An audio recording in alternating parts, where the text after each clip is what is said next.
न कर्मणा मनारंभा नैष्कर्म्यं पुरुषोश्नुते न च संन्यसनादेव सिद्धिं समधिगच्छति।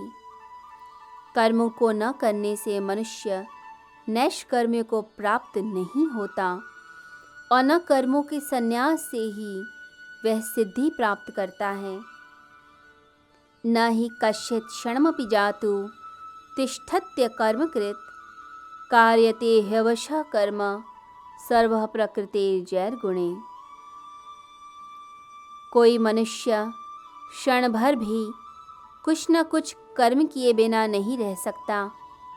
मनुष्य अपनी प्रकृति से, स्वभाव से पैदा होने वाले गुणों द्वारा विवश बना दिया जाता है तथा वे उससे कर्म कराया ही करते हैं। कर्म का सबसे बड़ा दोष यह है कि कर्म हम करते हैं तो बंधन में फंस जाते हैं। कोई भी कर्म होगा तो बंधन में डाल देगा। तो भगवान श्री कृष्ण की गीता यह बताती है कि कर्म करते हुए हम कर्म के बंधन से कैसे मुक्त हो सकते हैं।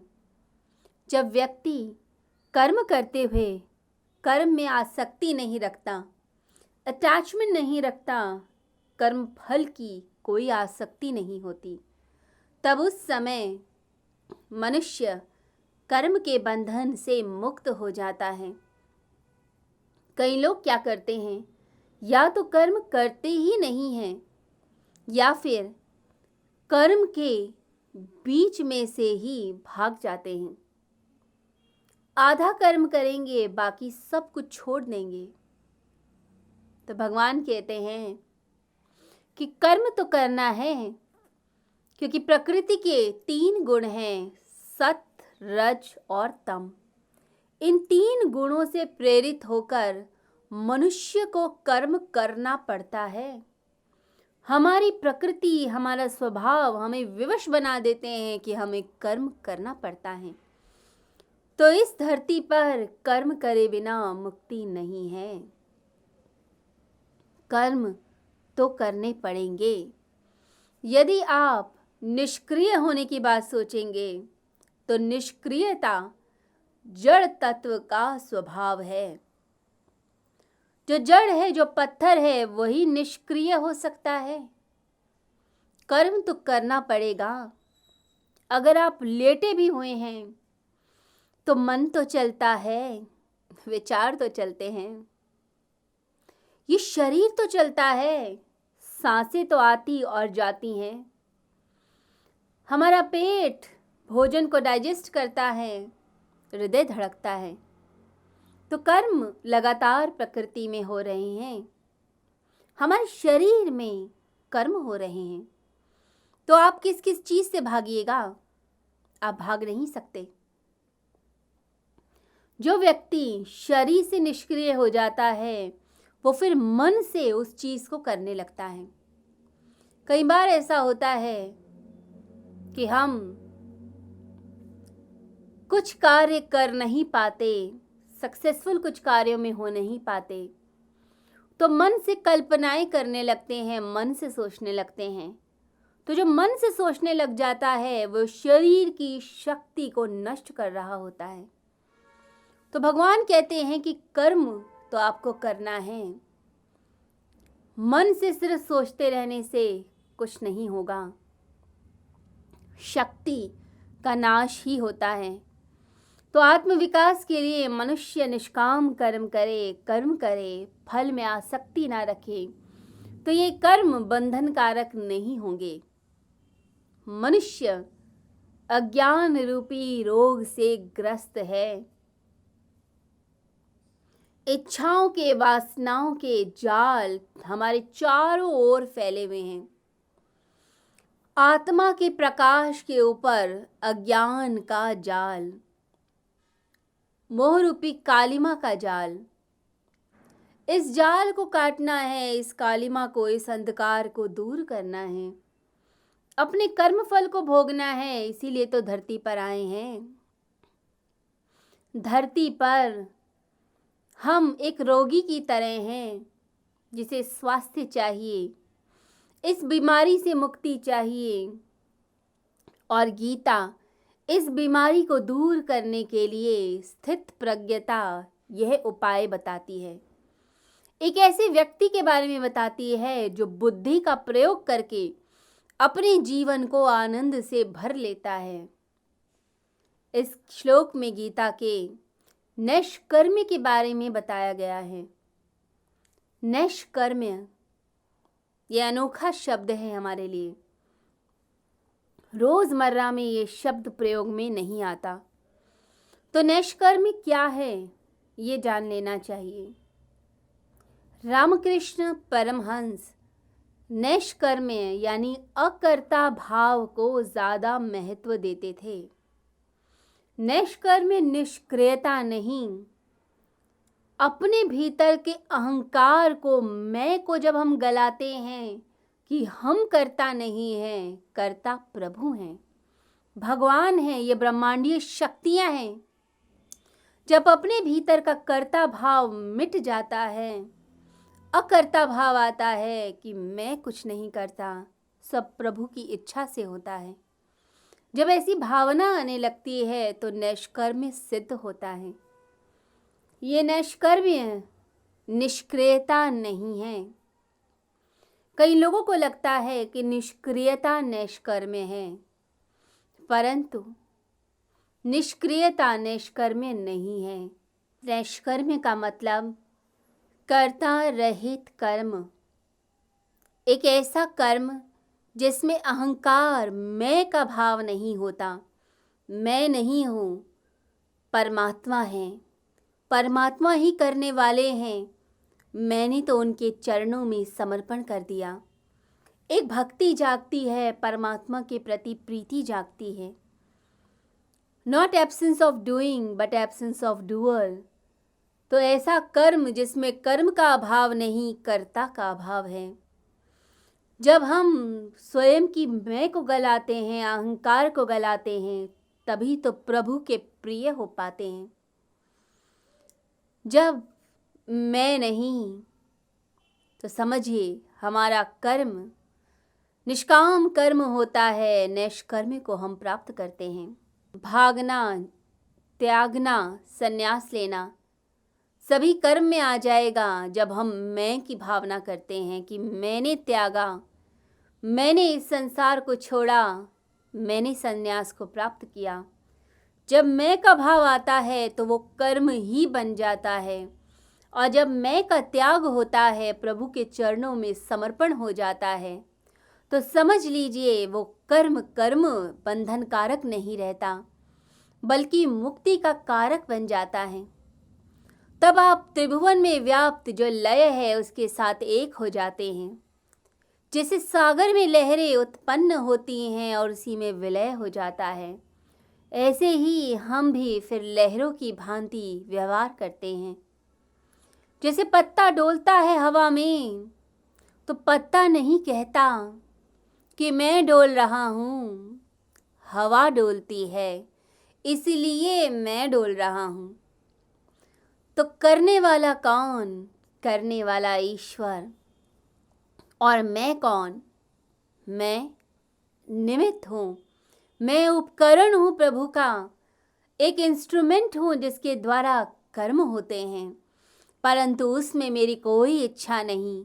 मैंने अपनी सभी कामनाओं का त्याग कर दिया। उस प्रभु की इच्छा के अनुसार मैं कार्य करता हूँ। वो जो कराता है बस करता हूँ।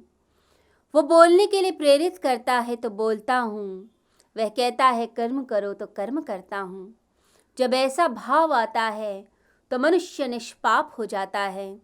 इसलिए गीता में भगवान श्री कृष्ण हे निष्पाप अर्जुन ऐसा बोलते हैं। तो आप निष्पाप हो जाएंगे। कर्म में जो उत्पात है, जो उत्तेजना है, वो सभी कम होती चली जाएगी। फिर महत्वाकांक्षा आपको डराएगी नहीं, फिर फलाकांक्षा विक्षिप्त नहीं करेगी। फिर सुख दुख, सफलता असफलता में मनुष्य समान भाव से जिएगा। तो कर्म करते जाइए, फल में आसक्ति मत रखिए। जीवन दुखों में ना जाए, जीवन आनंद से बीते, सार्थकता में बीते, कर्म फूल जैसा खिले, हर क्षण आनंद में। जैसे एक साधक जब साधना करता है तो हर क्षण जीता है, हर क्षण को आनंद से जीता है, हर क्षण से आनंद रस निचोड़ कर जीवन में लाता है। तो आप भी अपने जीवन को आनंद से भर देंगे जब आप कर्ता भाव को हटाकर प्रभु के चरणों में समर्पित हो जाएंगे, उनके उपकरण बन जाएंगे। तब त्यागना नहीं होगा, समर्पण होगा, क्योंकि कर्म का जो त्याग है वो कहीं नहीं लेके जाएगा। आप घर छोड़ देंगे तो आश्रम बना लेंगे, आप कुछ तो करेंगे, भिक्षा मांगेंगे, आप जीवन जीने के लिए कुछ तो करेंगे, वो चीज़ फिर बांधेगी। आप चाहे घर छोड़ दें परंतु घर की आसक्ति तो भीतर रहेगी। तो भगवान कहते हैं बाहर से चीज़ों को मत त्यागो, कर्मों को मत त्यागो, तुम भीतर से अहंकार को, मैं को, कर्ता भाव को हटाओ। संसार में रहते हुए कर्म करो, कर्म में आसक्ति मत रखो, निस्संग भाव के साथ करो, भक्ति करो, अपना उत्थान करो, अपने जीवन को निखारो। भागो नहीं, जागो, कर्ता भाव से भाग जाओ, कर्म से मत भागो।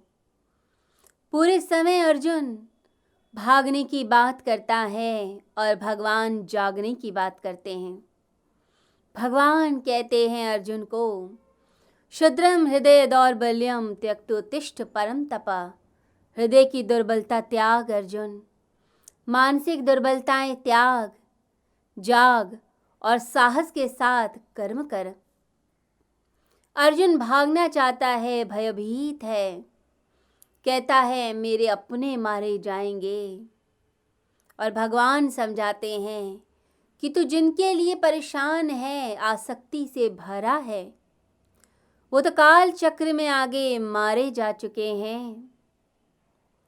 तू नहीं मारेगा तो कोई और मारेगा, बीमारी मारेगी, उन्हें कोई और व्यक्ति मार डालेगा। तो क्यों व्यर्थ में चिंता करता है? कर्म कर जो तेरे हाथ में है। अर्जुन भागता है, कहता है मेरे कारण युद्ध हो जाएगा।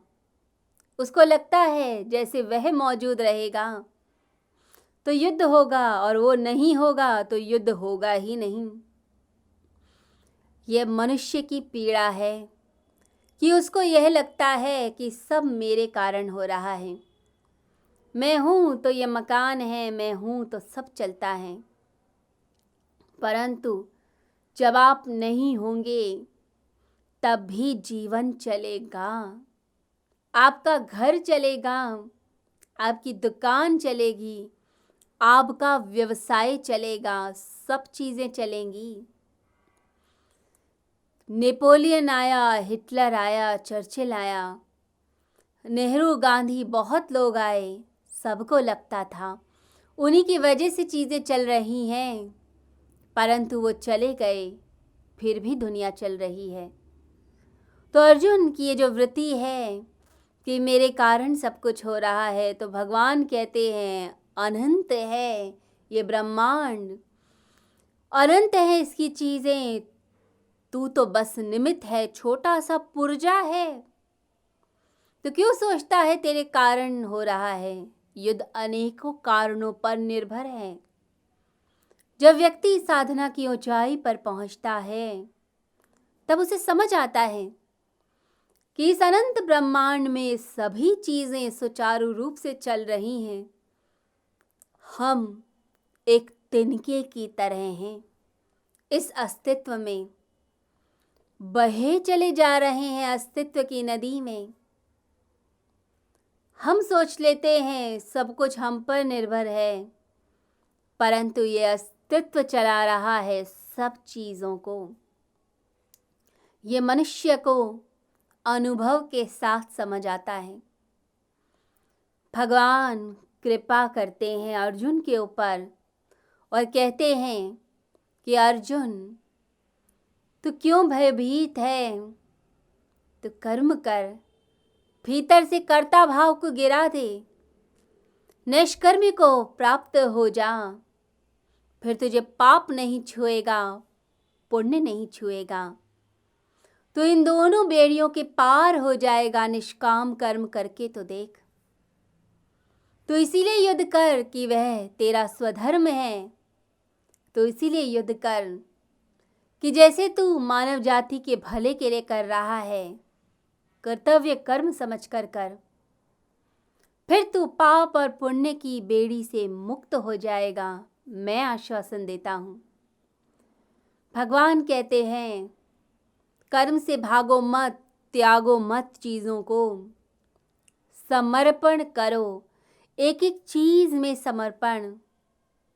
हम सांस लेते हैं तो उसके लिए धन्यवाद, हम भोजन करते हैं उसके लिए धन्यवाद, हम अपने ऑफिस में कार्य कर रहे हैं तो उसके लिए धन्यवाद दीजिए, समर्पित हो जाइए कि प्रभु तूने मौका दिया, तेरा लाख लाख धन्यवाद। तू सोचता है मेरे लिए, उसके लिए धन्यवाद। फिर ऐसे व्यक्ति की अपनी कोई इच्छा नहीं रह जाती। ब्रह्मांड की इच्छा ही उसकी इच्छा है, प्रभु की इच्छा ही उसकी इच्छा है। तो भगवान त्यागने की बात नहीं करते, समर्पण की बात करते हैं। क्योंकि जब आप भागेंगे चीज़ों से, जब मकान का त्याग करेंगे, धन का त्याग करेंगे, तो कई बार अहंकार भी आ जाता है कि मैंने इतना त्यागा, अब भगवान अब तुम मुझे मिलो। लोग सेवा करते हैं तब भी उन्हें अहंकार आ जाता है कि मैंने इतनी सेवा की, बदले में क्या मिला, बदले में और मिलना चाहिए था, ऐसी भावना आती है। तो भगवान कहते हैं, तुम त्यागो मत, समर्पित हो जाओ। जब व्यक्ति समर्पित होता है तो कहता है कि प्रभु, मेरा जो कुछ है वो तेरे द्वारा दिया गया, तो मैं सब कुछ अपना तुझे ही अर्पण करता हूँ। मेरे पास तो देने लायक भी कुछ नहीं, मेरी ये सांसें भी तेरी द्वारा दी गई हैं। प्रभु, बस अपनी शरण में ही ले लो। तो ऐसा भाव हमारे अंदर जागने लगता है जब समर्पण होता है। तब आप धन देने की स्थिति में है या नहीं, परंतु आपका कण कण, रोम रोम प्रभु को अर्पित होता है। त्यागी में तो शायद अहंकार आ भी जाए, समर्पित व्यक्ति में अहंकार नहीं आता। जैसे भगवान बुद्ध ने सब कुछ छोड़ा, परंतु भीतर से छोड़ा, भीतर से उस इच्छा का भी त्याग किया जो घर बनाना चाहती थी, जो धन एकत्रित करना चाहती थी। राजमहलों को छोड़ दिया। जब उनका सारथी उन्हें वन में छोड़ने गया तो बूढ़े सारथी ने कहा कि इन राजमहलों के हम सपने देखते हैं, आप क्या कर रहे हैं राजकुमार, क्यों छोड़ते हैं, आप गलत कर रहे हैं, फिर से विचार कीजिए। तब भगवान बुद्ध ने कहा कि तुम्हें यहाँ सुख दिखता है, मुझे तो अग्नि दिखती है, ऐसा लगता है जैसे आग लगी है। मेरा मन नहीं करता यहाँ पर, क्योंकि यहाँ दुख के कांटे दिखते हैं। तुम इनमें सुख ढूंढते होगे, परंतु मेरे लिए तो आग है। ये ऐसी अग्नि है इच्छाओं की जो मनुष्य को भस्म करती है। तो एक क्षण में सब कुछ त्याग दिया, फिर पीछे मुड़कर नहीं देखा, क्योंकि भीतर का वो जो अहंकार था, वो जो मैं थी, वो गल चुकी थी। जब आप सच में दान करते हैं, सच में दान पुण्य करते हैं, सिर्फ नाम या सम्मान के लिए नहीं, अपने अहंकार को गलाने के लिए, तब प्रभु प्रसन्न होते हैं, तब वाकई में समर्पण होता है। तो ऐसा समर्पण कीजिए जैसे महात्मा बुद्ध ने किया। महावीर स्वामी ने किया। भगवान श्री राम ने अपने पिता के वचन के लिए एक क्षण में सब छोड़ा और मन से कामना भी नहीं की। उनके भाई भरत वापस लेने के लिए आए कि अब तो पिता भी नहीं रहे, तो भूल जाओ वचन को, वापस चलो। परंतु अंदर से इच्छा ही नहीं थी, वचन का पालन किया। तो आप समर्पण को जगाइए, कर्ता भाव हटे, समर्पण आए, मन में शांति आएगी।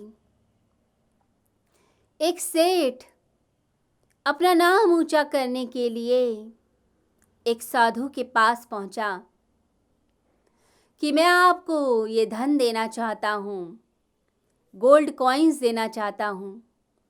तो पूरी पोटली भरकर साधु को दे दी। साधु समझ गए कि अहंकार है, मैं का भाव है, अभी भी कर्ता भाव हटा नहीं। ये जो त्याग हो रहा है ये अपना नाम करने के लिए हो रहा है, भीतर से समर्पण नहीं है। तो उन्होंने उसकी परीक्षा की। उन्होंने वो पोटली उठाई और नदी के पास चल पड़े और उस सेठ के सामने एक एक सिक्के को, सोने की अशर्फी को उठाकर नदी में डालना शुरू किया। अब सेठ कुछ बोल नहीं पाया, परंतु अंदर से तड़प रहा था, दुखी था। अब उस सेठ ने जब आधी पोटली खाली हो गई तो साधु को रोका और कहा, ये मेरी जिंदगी भर की कमाई है, आप ऐसे कैसे फेंक रहे हैं? आप इतने बेदर्द कैसे हैं? तब साधु मुस्कुराए और बोले कि तूने पूरी तरह से इस धन का मन से त्याग नहीं किया है, तभी तुझे असर हो रहा है। यदि तूने मुझे दे ही दिया है तो मैं इसका कुछ भी करूं, तुझे फर्क क्यों पड़ रहा है? तेरे भीतर से वो समर्पण नहीं है, तूने बाहर बाहर से त्यागा, अंदर से नहीं त्यागा। तो अंदर से भी छोड़, इस धन की आसक्ति को छोड़। तेरी परीक्षा के लिए मैंने ये किया है। तो निष्कर्मी उसका सिद्ध होगा जो मैं को गलाएगा, कर्मों को शांति से करेगा और जीवन को आनंद से बिताएगा।